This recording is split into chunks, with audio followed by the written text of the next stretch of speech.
Hi, I am Jonathan Colopy from Your Y, and it's wonderful to have you with the Y Be Well podcast today. I am very fortunate to welcome our guest, Susanna Peredo Swap. She is the founder and executive director of Vanguard Culture. And our topic for today is the World Design Capital 2024. So, Susanna, thank you so much for joining me. Thank you so much for having me. Excited to be here. You got to tell me, this is, as I understand, quite a coup for San Diego and Tijuana to be designated as World Design Capital of 2024. What does that mean? Okay.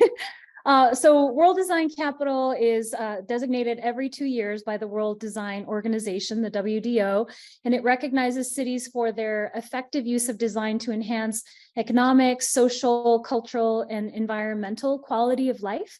And this 2024 designation provides our region with a year-long international showcase of design through unique experiences that will happen all throughout the county and in Tijuana to stimulate thinking and bringing our communities together to celebrate what makes San Diego and Tijuana exceptional.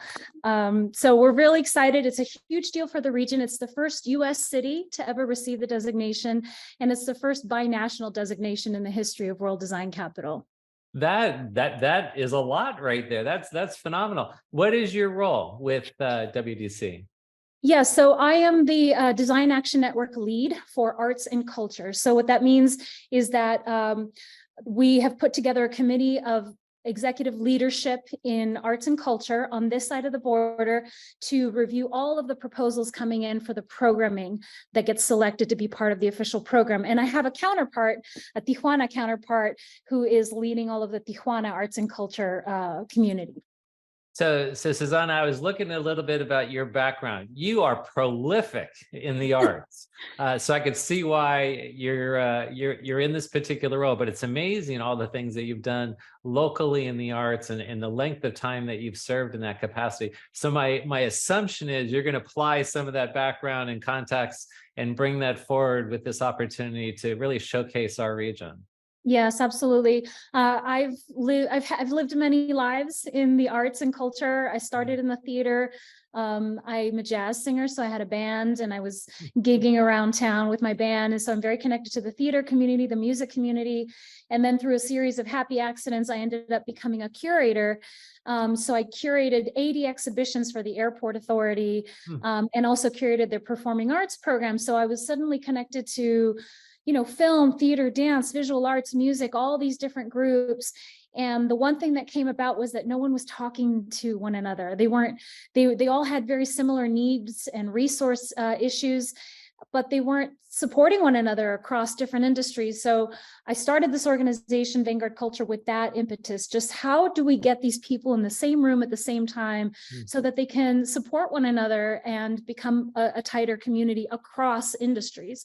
And so the festival that we're producing, which we can talk about maybe a little later, this festival is designed to kind of highlight that, like, we're bringing together not only creatives across different industries, but across the border, from both sides of the border, to this 1-2 block radius to really transform the spaces and highlight like the beauty of art and culture and design, how that can change communities. Well, first off, I just want to thank you for your advocacy and just really your passion for the arts and bringing that through for our community. The energy that you bring, I could tell has a contagion, and so I can see why it's been so successful in our particular community. You said something a moment ago that really struck me. No U.S. city has ever been designated as a World Design Center or That's capital. correct. Right. That's surprising, but also wonderful that it has arrived here. And then binational. Tell me the thought process behind an award in that particular vein.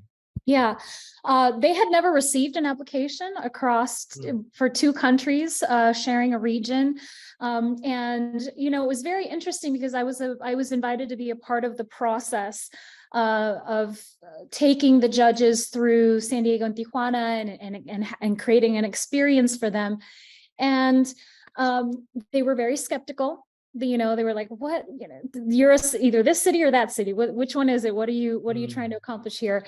And they walked away so moved, so inspired, really, truly, very much convinced that this San Diego Tijuana region is its own entity. It is its own third space. There is, there is a community of Americans that live down there and thrive and have a wonderful experience. And there's a whole community of Mexicans here and Mexican nationals that work here and live their lives here and are thriving. A lot of people most people speak English there. A lot of people speak Spanish here. And there is this sort of ease of, oh, we're just going to go down to Baja for the weekend, or, oh, they're just going to come here and do some shopping. And so that kind of opened up their eyes quite a bit. And the other thing too was, the fact that even though the border divides us, it doesn't really divide us. It's created almost its own entity in a way, in a very sort of beautiful manifestation, an organic kind of manifestation. So anyway, they walked away very, very moved. And interestingly, we were shortlisted. So the application process to even get nominated was like a 10-year effort.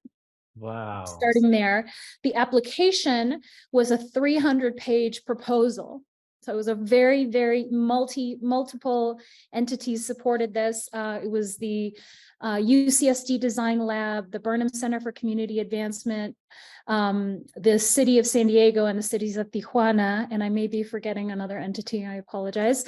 But anyway, all these groups had gathered for years trying to even get nominated. And then we were shortlisted, and we were shortlisted against Moscow, Russia. Oh my goodness. And this was before the war and everything that Sure. was happening at the time. So it really was a very competitive moment for us. And we showed up, right? We showed up. And so we're so honored. It's such an honor to be a part of this celebration. Our festival is coming back as part of World Design Capital celebrations next year. It's we're going to be in front of a world audience, so it's really extraordinary that the light is being shown on our region, San Diego and Tijuana. When you think of design and you think of the arts, you think of places like New York, maybe San Francisco. So to have us be highlighted and really that focus is extraordinary. Right. And I think what was really unique about ours is that we really expanded the conversation, or expanded the definition of design. So we were including culinary design and, if you're arts and culture, scene design, fashion design, lighting design, exhibition design, right? So we really leaned into how diverse our region is, not only in ethnic diversity, but also in the various industries. And of course, there's biotech design, right? So we really have we live in a very unique region, and it's a very unique moment to be alive right now in San Diego and Tijuana. And what is the WDO? They're the organization governing body that awarded this and vets and who and what is that? They're based in Montreal, in Quebec, and that's what they do. They designate and give and propel cities from all over the world, and give them the opportunity to showcase what they do in design. I also want to say that these are not cities that are already a New York or a San Francisco or places like that. They are cities which are top tier and on the verge of something amazing. And so those are the types of cities that have been designated. I think last year was Barcelona. And so we're in good company with some really amazing folks. But I love the definition that you gave to kind of how you imagine this project as a world design capital. It's not a typical arts. You have it expanded in a lot of different ways that are fresh. And one thing you said earlier, Susanna, was how the arts culture are meant to solve some of the challenges in society. Tell me a little bit more about that, if you will. Right. So there was, I think it was Johannesburg was one of the other cities. I may be wrong, but it was a city in South Africa. And no, it must have been Johannesburg. And absolutely, they didn't hide from the issues that they had, just like we didn't either. We recognize that there are issues that have to be tackled here. There's homelessness, there is the water issue across the border, right, with pollution. So we absolutely recognize that. But what this does, and what it's created throughout this last year since we received the designation, is that it's allowed us the opportunity to use this as a platform to start having these conversations about how we address these issues through the use of design. So what's been so beautiful through this process, even before the designation, we were already gathering in groups, having these amazing conversations about how do we tackle these issues, bringing people across not only the arts. I happen to be the only arts and culture person in the room, but there were people from transportation and, tackling homelessness and food scarcity and all the different areas that encompass our region, and bringing all these people to the table, just starting to have those conversations. And then when we got the designations, now you have these design action networks, which we're calling DANs for short. So we have a DAN, for health and wellness, and for placemaking, and for transportation, and arts and culture. And so now all these people are gathering with professionals and leaders in each of those areas to discuss how they're going to tackle these issues through the use of design. So what it's really doing is just building this incredible momentum that may or may not be tackled inside of the 2024 year, but it's really about creating transformational change. They're looking for legacy projects that are going to be transformative for our region for decades to come. That I'm very excited, because I could see how this would be an igniter to Yes. really launch some change, as you said, in terms of transformation. If I was to ask you, what would you imagine will be the impact from this? I mean, you're speaking to the transformation, so some of that will take time. I would also think there's going to be an economic impact in terms of just, bringing people into our city, into our region, Tijuana and San Diego during this year. But if I was to give you just, what would be a sketch of the impact that you would foresee? Well, it would be incredible, an incredible amount of impact. I can speak to the arts and culture and cultural tourism, which is the thing that I'm passionate about. I'm also on the board of Women in Tourism and Hospitality International. So cultural tourism is something that I'm very passionate about. And studies have shown again and again and again that cultural tourists stay longer and spend more money in the cities that they visit.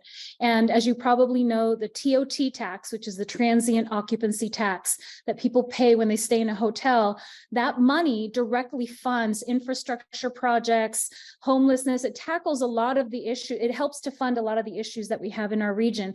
Almost 1 penny of each dollar of that TOT dollar goes to fund arts and culture in San Diego. It funds the Commission for Arts and Culture. So, of course, being an arts lover and a person who really appreciates cultural tourism, that TOT dollar is really important to me, right? That penny for the arts. So we are absolutely trying to create this. The reason that we created this festival is to try to initiate increased cultural tourism for the region. And in fact, the spend of a cultural tourist versus a traditional leisure traveler is 60% more. So if you think about it, I know it's incredibly impactful. Tremendous. So if you think about it, someone who's here for the beaches or hiking or whatever, they're probably going to have, a couple beers and tacos by the beach, maybe rent an Airbnb and kind of call it a weekend, right? But someone who's here perhaps for the opera or to go see an exhibition, they're going to stay at a nicer hotel. They're going to probably go to a nice restaurant. Maybe they'll go see a show the next day. Make it a 3-day weekend, right? So these are the type of tourists that we should be attracting. We should be spending a lot more time and effort in branding our city as an arts and culture destination.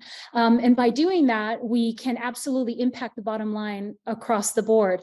And so this WDC designation and all of the design focused programming that's happening next year gives us that opportunity. And it's a once in a lifetime opportunity. We're not going to get another centennial, we're not going to get another World Design Capital 2024. This is the moment. Yeah. So we're ready to step it up. We're capturing it. Just before we started the podcast, you shared something with me, just really the vibrancy of the arts as we come out of pandemic. Will you share a little bit more about that? You talked about the recovery that the arts has really fed to the communities. Yeah, so a recent study came out, and it turns out that the arts and culture has been the fastest to recover out of all of the industries in the state of California. So that's a number one excellent indicator of where we're headed. Also, our transient occupancy tax, our beds, what are we calling it? Beds and heads, right? Yes. Heads and beds, rather, is now at pre-pandemic levels here in San Diego, which is awesome, right? We're bringing in the tourists are coming back. Also, a huge amount of federal funding has been sent to the state of California and is now trickling down through grants to our region and our artists and our arts organizations. It's an amazing amount of money. And it's one of the first times in the history of San Diego that the mayor and the entire city council are in support of increased federal funding or increased arts funding. So all of that mixed together with the WDC designation, I mean, I just really do feel like we're on the verge of a renaissance. It's a really exciting moment right now. I love that description. That's a powerful description of this being a renaissance for this period of time. That's exciting. How does someone get involved? You talked about your arts and culture. There's a health and well-being. How would someone who wants to, if there's a call for projects, to be able to get engaged or an opportunity? Yeah, so there is a recording of a arts and culture Q&A session that took place on August 17th that I'll send to you and you can share with your subscribers. And also, if you visit wdc2024.org, you can receive more information, and that's the location where you can submit your application. If you want to submit an event, an experience, a panel discussion, a workshop, or a festival, to be a part of the World Design Capital program, that is the place where you would submit. And you also shared there's an event coming up, ENVSN 23, and it's kind of a lead into WDC 2024. Right. So we partnered with World Design Capital this year to produce an urban art takeover. This is the second urban art takeover that we've ever attempted. The first one was in downtown. We took over a condominium complex called the Idea One building and had over 15 condominium lofts transformed with more than 80 artists, fashion shows, food stations, dance performances, the whole thing. That one was featured on the National Geographic Channel, which was really cool and very exciting. Congratulations. Thank you. And then this one is taking place in Logan Heights this weekend on Saturday, September 2nd. We're transforming 2 full city blocks of warehouses, urban spaces all along this corridor, with more than 50 artists are participating, over a dozen arts organizations from both sides of the border, and both in English and in Spanish, programming in both languages. And what's really cool about it is that the programming changes every half an hour. So at 6 o'clock, 7 things are happening, 6:30, another 7 things are happening, etc., all the way through, so that you get to sort of curate your own experience depending on the things you're interested in. Oh, wonderful. How do we register? Open to the public, obviously, get tickets? Yes, so tickets are between $40 and $125. If you're a creative industry professional, student, Logan Heights resident, or resident of Tijuana, they're only $20. And you go to vanguardculture.com to get your tickets. So please hurry because tickets are moving fast, but it's going to be an incredible experience. There's fashion. There's going to be an avant-garde fashion show by Fashion Week San Diego. We have a short film series of films taking place with Coronado Island Film Festival, San Diego Italian Film Festival, San Diego Filipino Cinema. And then there's this incredible artist who curated a soundscape for the Passion of Joan of Arc, the 1928 silent film. And so there will be a live mini orchestra and a live choir performing the live score of this film as you're watching it. We also have dance performances, Malashok dance, disco riot, some Native American performances and art installations, huge large scale art installations, augmented reality. I mean, there's a little bit of everything for everyone. So you just show up, and at each half hour, you can figure out what you want to do. Oh, I have to get down there. I'm gonna bring my family, and it sounds like Yes, there's something for everybody. And absolutely. what a wonderful time that will be. Susanna, anything else you want to leave us with? I'm just really encouraged by the arts in our community, and the renaissance that will be coming about and is already starting to happen. I really appreciate everything that you're doing for arts and culture in our community. So thank you. Anything in the last word? I would just say to go out and be a patron of the arts. You know, really go out there and support. You can sign up to our newsletter at vanguardculture.com. If we curate a weekly newsletter where we promote the top 4 coolest, funkiest, quirkiest things going on in San Diego. We try not to focus too much on the sort of mainstream things that get all the attention. We really try to focus on those quirky underground things that make our region so special. Definitely join us this weekend. We really want to see you there. It's Well, not to be Susanna, missed. I promise. it sounds like it's not to be missed. And also, I want to sign up for that newsletter because I'm always looking. Every weekend we're looking at where to go to see something fresh in the arts. So now I have a source for it. So thank you so much. Thank you. I wish you continued success in the events ahead of us. And again, thank you for what you're offering. And until the next time we're all together, please be well. Thank you.